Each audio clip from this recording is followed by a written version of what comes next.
हरे कृष्णा। आप सब तो जानते ही हैं कि जब ब्रह्मा जी के 12 घंटे बीत जाते हैं तो एक दिन पूरा हो जाता है और फिर प्रलय आती है जिसमें किसी भी प्राणी का नामो निशान नहीं रहता। लेकिन ये सत्य नहीं है।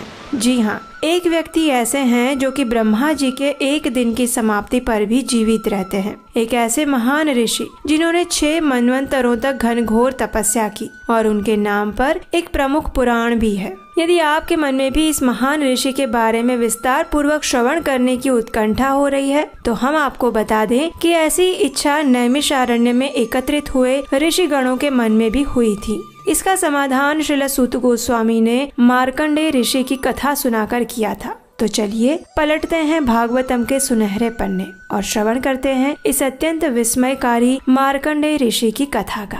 हम पहले ही महाराज परीक्षित के देह त्याग की कथा का श्रवण कर चुके हैं, इसलिए संपूर्ण भागवतम कथा का समापन हो चुका था। तत्पश्चात श्रील सूत गोस्वामी ने भी कथा को समाप्त करने का निर्णय लिया। लेकिन अचानक ऋषि शौनक के मन में एक जिज्ञासा उठी। उन्होंने कहा, हे ऋषिवर, हमने मार्कंडेय ऋषि की बहुत महिमा सुनी है। उनका जन्म तो हमारे ही परिवार में ब्रह्मा जी के इस दिन में हुआ था। लेकिन हमने सुना है कि ब्रह्मा जी का दिन समाप्त होने के बाद प्रलय काल में भी वे जीवित बच गए थे। केवल इतना ही नहीं, बल्कि प्रलय के समय सागर में गोते लगाते हुए उन्होंने एक विचित्र दृश्य देखा था। आखिर ये सब कैसे हुआ? हम मार्कंडेय ऋषि के बारे में और अधिक श्रवण करना चाहते हैं। कृपया हमारी जिज्ञासा को शांत करें। शौनक आदि ऋषियों की इस जिज्ञासा को सुनकर श्रील सूत गोस्वामी जी ने मार्कंडेय ऋषि का चरित्र वर्णन करना आरंभ किया। मार्कंडेय ऋषि तपस्वियों में सर्वश्रेष्ठ हैं। उनके पिता ने बचपन में ही विभिन्न संस्कारों द्वारा उनका शुद्धिकरण किया।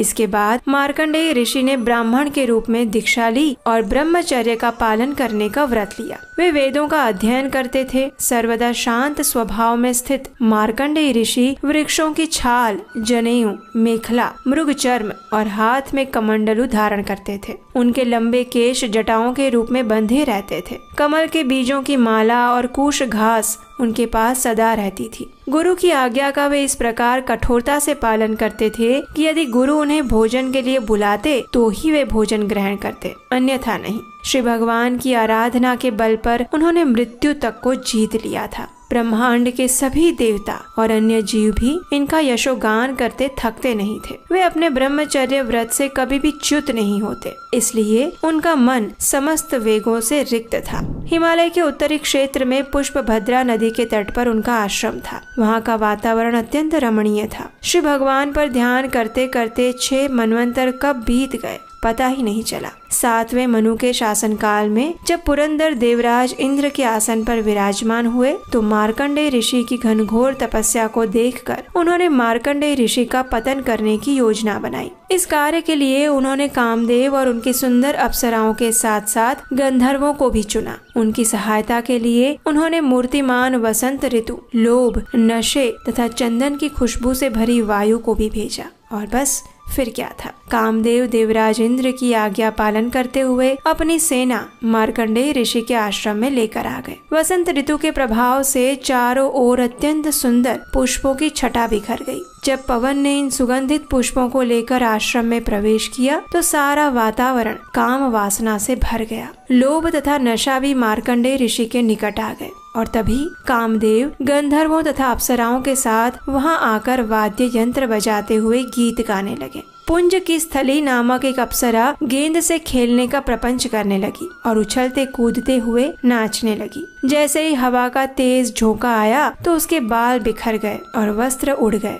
समाधि की अवस्था में होने के कारण ऋषि मार्कंडेय के नेत्र बंद थे। कामदेव के पास 5 सिरों वाला एक विशेष बाण था जिससे उन्होंने मार्कंडेय ऋषि पर प्रहार किया। जगत में ऐसा कोई प्राणी नहीं जो कामदेव के इस अस्त्र के प्रभाव को सहन कर पाए। लेकिन ये क्या, मार्कंडेय ऋषि पर कोई प्रभाव नहीं पड़ा, बल्कि इसके विपरीत कामदेव तथा उनके साथियों के शरीर मार्कंडेय ऋषि की तपस्या की भयंकर ज्वाला से भीतर ही भीतर दहकने लगे। उन्हें एहसास हुआ कि वे सोते हुए एक ऐसे सांप को जगाने का प्रयास कर रहे थे जो उनका सर्वनाश कर सकता था। अपनी भूल को समझते हुए वे सब चुपचाप वहां से चले गए। देवराज इंद्र भी ये देखकर विस्मित रह गए। वे जान गए थे कि मार्कंडेय ऋषि सहनशीलता की मूर्ति हैं और मिथ्या अहंकार उनके मन में प्रवेश नहीं कर सकता।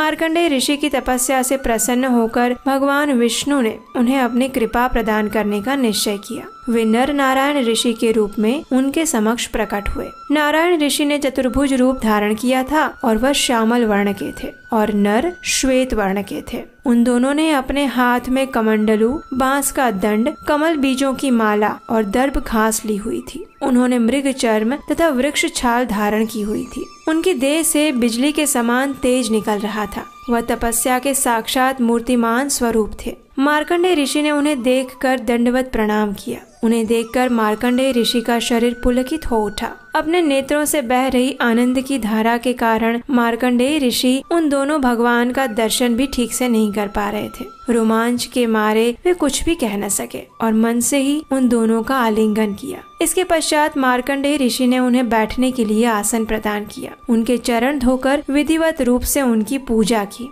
और फिर इस प्रकार बोले, हे प्रभु, इस सृष्टि की रचना आपसे ही हुई है और आप ही इसका पालन भी करते हैं। जिस प्रकार एक मकड़ी जाल बनाकर बाद में उसे समेट लेती है, उसी प्रकार प्रलय के समय आप इस सृष्टि को अपने भीतर विलीन कर लेते हैं। जो भी वेदों का सार जानते हैं, उनके लिए आप ही परम सत्य हैं और आप ही परम लक्ष्य। आज आप ऋषि रूप में मुझे दर्शन दे रहे हैं, अतः मैं आपको प्रणाम करता हूँ। मार्कंडेय ऋषि की कठोर व्रत पालन और स्तुतियों से प्रसन्न होकर भगवान नारायण ने उन्हें कुछ वरदान मांगने के लिए कहा। भगवान की आज्ञा को मानते हुए ऋषि मार्कंडेय ने उनसे एक ऐसा वरदान मांगा जिसकी कोई कल्पना भी नहीं कर सकता था। आज तक ऐसा वरदान किसी अन्य ने नहीं मांगा था और इस वरदान को देने के बाद स्वयं भगवान भी उदास हो गए। आखिर क्या था वो अनोखा वरदान? इसे जानने के लिए आपको हमारी अगली वीडियो की प्रतीक्षा करनी होगी। इसी कथा का दूसरा भाग हम बहुत जल्द आपके लिए लेकर आएंगे और उसे सुनने के लिए आपके अपने चैनल को याद से सब्सक्राइब कर लीजिए। और हाँ, अगर सनातन धर्म के प्रचार प्रसार के लिए हमारा ये प्रयास आपको सराहनीय लगता है तो आप स्क्रीन पर दिए गए नंबर पर अपना आर्थिक योगदान भेज सकते हैं। तो चलिए मिलते हैं एक और कथा के साथ बहुत जल्द। हरे कृष्णा।